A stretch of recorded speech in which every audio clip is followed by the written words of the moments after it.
Hey guys, Lieutenant Dan here, coming at you with a video on the process of putting together the roundels for my table. So, I hope this will be a fairly quick video, so I apologize if it runs over more than 15 minutes. All right, so let's get into it here. Let me rotate this around. First off, you need to download the roundels, the images from Sire Blood. So he provides a couple of files for you to download. So this is the technology, and then he has another one with the victory points. And there's a bunch of other ones in there, but I'm just covering the roundels right now. All right, so you'll need to, what I did is once I downloaded these, I made some adjustments to a couple of them because I had to create a bunch of other custom ones for my setup. So I have, I created the country roundels plus some other images that I wanted for specific things on my game table. Okay, so what I did was I went to Office Max and I had this printed out on a 12-point gloss cardstock, and it's a nice thick piece of paper. It does have some sheen to it, and I wanted a thick piece of paper because I'm going through a process of gluing these to wooden discs, as well as adding a clear gloss paint to it. And so I didn't want the ink to run and things like that. So, all right, so let's get into the different things that I purchased. So I found a website. It's called, I'll post this in the description of this video, but it's zlaser.com, and they have a ton of different shapes and things like that for that are made out of wood. And the particular ones that I'm showing here, here is a 3/4 wooden disc. It's an 1/8 inch. So basically, this is the same as the I don't have it in front of me, but the ones that you get from HBG. It's not the pressed paper, but these are wood. But it's the same size, almost. Come to find out. But anyway, so initially I had bought these 3/4, and then after punching out these, I'll talk about how to do this. After punching these out, these are a little bit, the punch out is a little bit bigger than what they provide. You can see a little overhang, little white edge hanging off there, and that drove me crazy. And so I went ahead and bought the next size up, which were these 7/8. And so these actually work out a lot better on my table because it is a lot bigger. So having a little bit bigger tokens and roundels on my table is fine. So anyway, I went with these guys. Okay. Now, what I did was in the process of making my roundels is that instead of having just a 1/8 inch thick disc, what I did was I glued up 2 of these and to create a little bit thicker, right? So it's a 1/4 inch thick now. And so here's one that's already done. So it's a nice thick roundel or token or whatever you want to call these. So basically, I just use this glue. A lot of people use super glue. I don't really like super glue. For one, it dries up way too quick, and if you get any on your fingers, it just drives me insane for the next couple hours trying to get it off my fingertips. But I found this at a hobby store, some clear gel, tacky glue.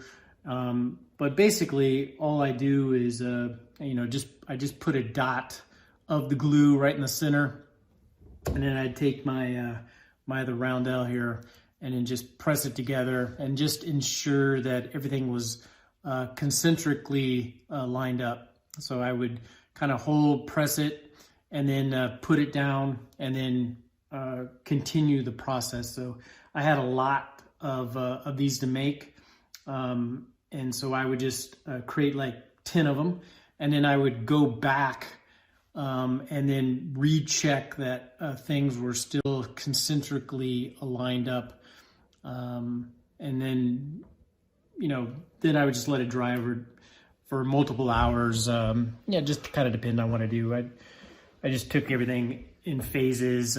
Once I had everything glued up, then I would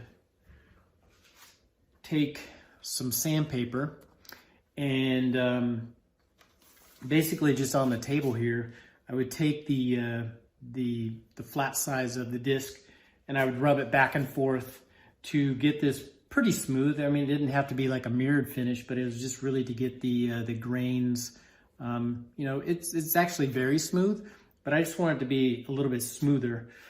So I just went back and forth on each side of the roundel, and then once that was smoothed up, then I would go through my paint process. And here I have a couple that have already been painted. I'm in the process of kind of fixing a couple, but basically I would just line a bunch up on this like a serving tray, and I would go outside and just put a couple light coats on the top and make sure to get all the way around it, so I have that all nice and covered. And then to do the other side, I would just repeat the process. Now sometimes I would use a different color to indicate things.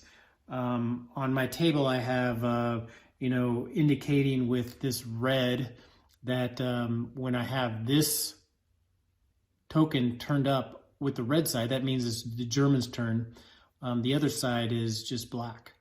Okay, so if I had multicolor, which I do on some of my tokens, I'll spray the red first, then flip it over, then do the black, and then do the black all the way around. Okay, so once it's all painted up, then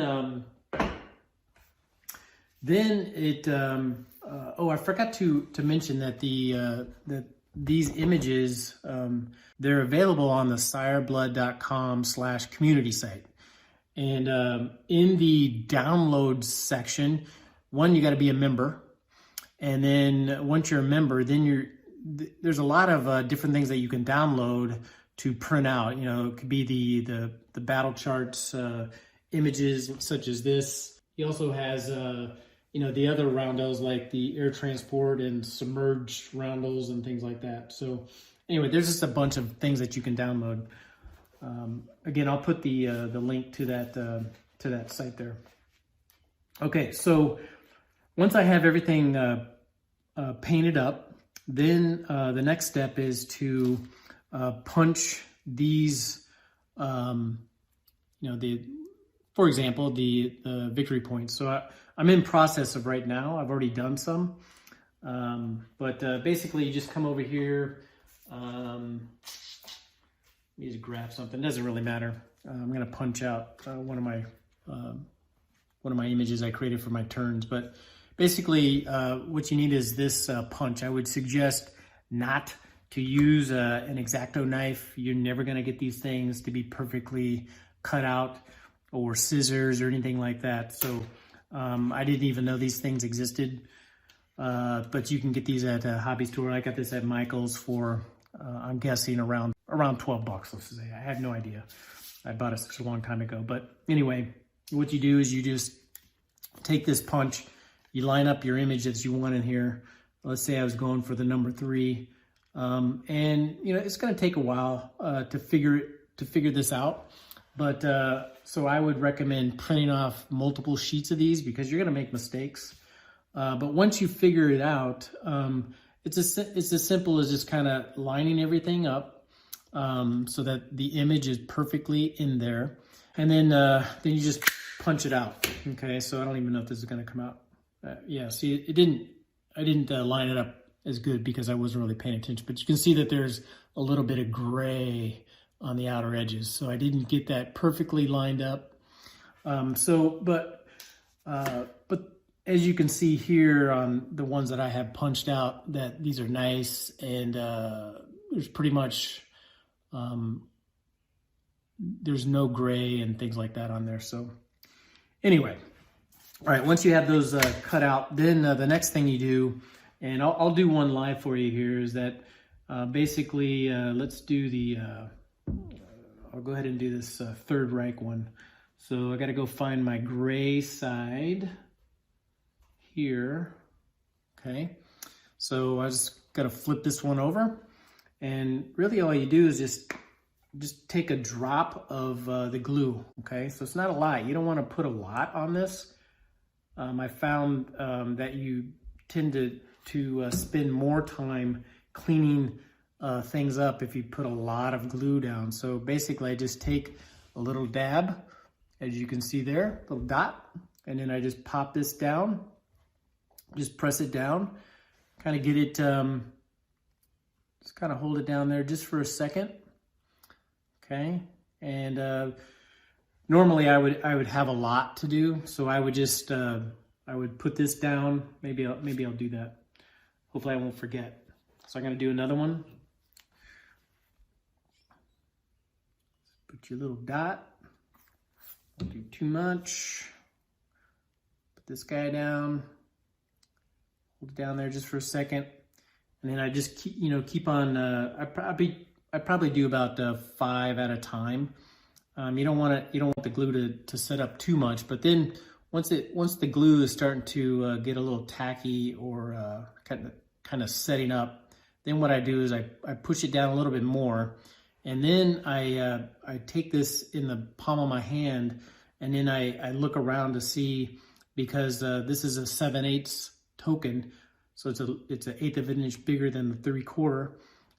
So that's going to give me a little bit of a 1/16 of an inch on each side. So I just, from my eye, I look to see if everything looks nice and centered. And then once it's nice and centered, then then the next thing that I do is I take I just take my my thumb on one and a thumb on the other, and then I hold it down. So I'm pressing down to kind of squeeze that glue out. The glue's going to kind of spread out a little bit. If you do too much, this is where it kind of starts flowing out, and then you're going to have issues with, ensuring that, like right here, I have a little bit of glue seeping out, which is no big deal. I'm just going to wipe it off with my finger, and then continue to press down. Of course, I'm getting blood on this now from a previous incident with my X-Acto knife. I lost, by the way.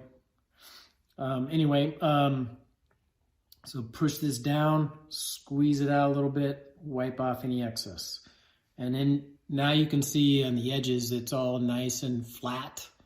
And then that's it. Let me go ahead and do this one, then I'll go on to the next process here, which I'm gonna show you how to gloss these things up. Okay. All right, that looks pretty good. All right, that edges up a little bit. I just press down. Okay, that's about it. So then I just let them rest for an hour or so.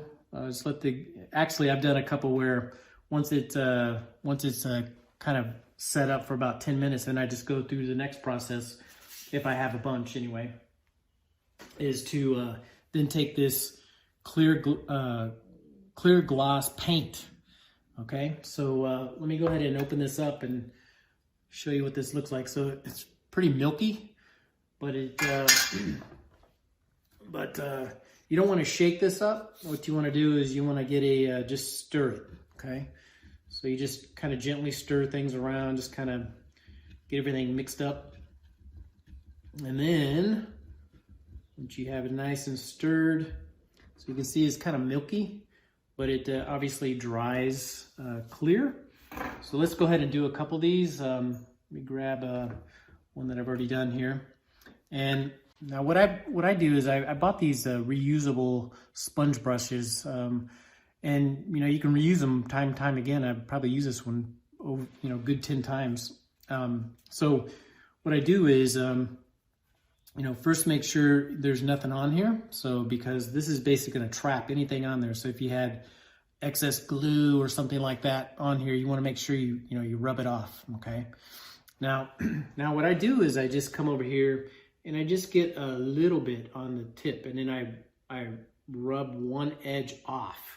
Okay, so I'll have a little bit of that paint on there. Now I'm just gonna go and just apply a little bit of pressure and then just slowly drag it across the surface here. And I found that it'll pretty much get everything. Sometimes there'll be, I don't know if you can kind of see it, but there's a missed spot right there where my finger is. So all I do is I take the corner of the brush and I drag it right over that. And then that's it. Okay, now what I'll do is I'll do 2 coats of this. So this is 1 coat. Okay, I just put it aside. Here's a token this is a turn token. This one has 1 coat already on it. So you can see it dries really nice and shiny. Okay, so I'm gonna go ahead and put the 2nd coat on this one. So I just repeat the process. So put a little bit on the brush, wipe the one edge off, and then just drag this. I don't know if I was in frame last time, but I just drag that across the surface. Check to make sure that I didn't miss any spots. And sometimes there'll be bubbles that appear at the end. And what I do is I just take the corner of the brush and just kind of break them. What you don't want to do is continually go across the surface, because it's going to dry. It dries pretty quick, and then you don't want brush strokes on there. So every now and then, you're going to get bubbles. Sometimes they pop, sometimes they don't, but that's just the nature of the beast. Hey, I figured something out as I was completing the roundels that I was shining up previously. So I wanted to get this quick little segment out before I posted the video. But a couple things that I learned in the process of this is that, remember I talked about the bubbles appearing. I was starting to look at these reusable brushes, and I was noticing on the very end they were jagged. And so as I was dragging this brush onto this, and when I would lift up, then that would cause some bubbles appear, and it's because this is all jagged. So what I did was I just took a piece of block here and to create a straight edge there, right? And then I just took the X-Acto knife and I just cut off that excess that was kind of jagged to give me a nice straight end. And then once I did that, it really eliminated a lot of the bubbles that would appear. And another thing that I found out is that I was doing just 2 coats, but I realized that I figured, hey, why not try it? I added 3 coats, and that seemed to really help out as well. So those 2 things really made these look nice and shiny. Really happy with the finish on those. Now the other thing that I did, because I want my table to look, that it's been played on a lot, and so I didn't really want the pieces to look brand new like these. I'm not quite done with these yet, because I'm going to show you a technique that I've done on all the other roundels, and that's where I've kind of taken the backside, like on the technology, there isn't an image on the backside of these, right? So what I did is that I just used some pretty coarse sandpaper to rub off some of the paint, and then I would go back and add this clear gloss paint, and just to give it a nice nice finish, kind of darkened up the wood just a little bit. But I really like this effect. It makes the pieces look used. You see, I took some sandpaper on the outer edges as well. So I would just take some sandpaper and I would just rotate this on the sandpaper to rough up and get some of that paint off. Not all of it, just some of it.